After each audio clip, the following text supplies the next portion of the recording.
যানবাহন চলাচল নিষিদ্ধ, কিন্তু উপায় নেই। তার উপর দিয়ে প্রাণের ঝুঁকি নিয়ে চলছে টোটো বাইক। জিরাটের চর খয়রামারিতে কংক্রিটের সেতুর দাবি বহু দিনের। তৃণমূল জামানায় বারবার প্রশাসনকে জানানো হল, কিন্তু তারপরেও কোনো রকম কোনো ফল হয়নি। পালা বদলের পর নতুন করে আশায় বুক বাঁধছেন গ্রামবাসীরা।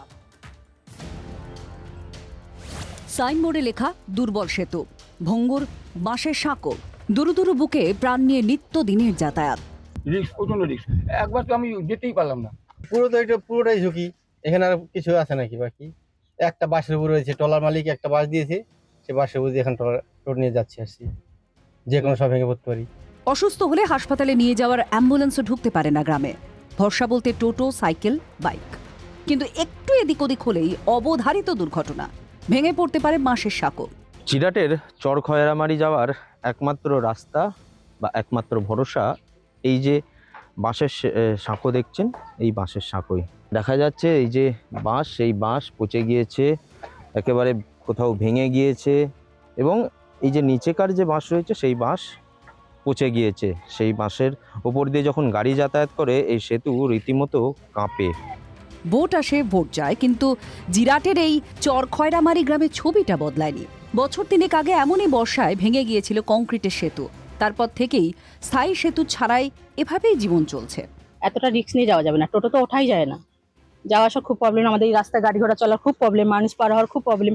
যখন তো এই বর্ষাতে ভেঙে যাবে, এটা শিওর ভেঙে যাবে, কোনো ঠিক করার কোনো প্রকল্পই নেই। ব্রিজের অবস্থা তো আপনারা সবাই দেখতে পাচ্ছেন যে বেহাল অবস্থা।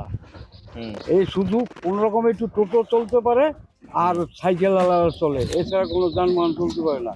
জিরাটে গ্রাম পঞ্চায়েত, ব্লক হাসপাতাল, BDO office, school, rail station, Assam link road, এসব জায়গাতে যেতেই ভরসা এই সেতু। কিন্তু তৃণমূল জামানায় বারবার জানিয়েও কোনো লাভ হয়নি।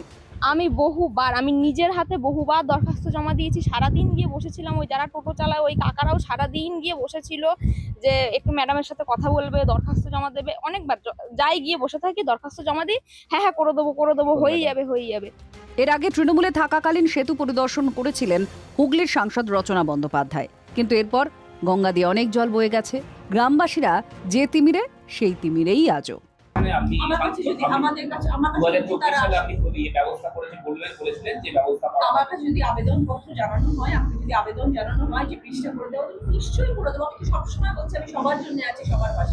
রাজ্যে পালা বদল হয়েছে, বলাগড় থেকে বিজেপিকে জিতিয়েছেন এলাকার মানুষ। আর এই দুর্দশার কথা শুনে তা সমাধানের আশ্বাস দিচ্ছে বিজেপি। আমাদের বিধায়িকা সুমনা সরকার, স্বাস্থ্যমন্ত্রী, অলরেডি আমাদের এমএলএ ফান্ডিং এটা অ্যালটমেন্টের জন্য বিধানসভায় অ্যাপ্রুভাল করে এসছে আর কি। যেটা বিগত সরকার 15 বছর করতে পারেনি। এখানকার সাংসদ যিনি ছিলেন দিদি নাম্বার 1, তিনিও খয়রামারির কথা ভাবেনি। রাজনীতিতে পালাবদল ঘটেছে বারবার, এই প্রান্তিক মানুষগুলোর ভাগ্যের চাকা ঘোরেনি।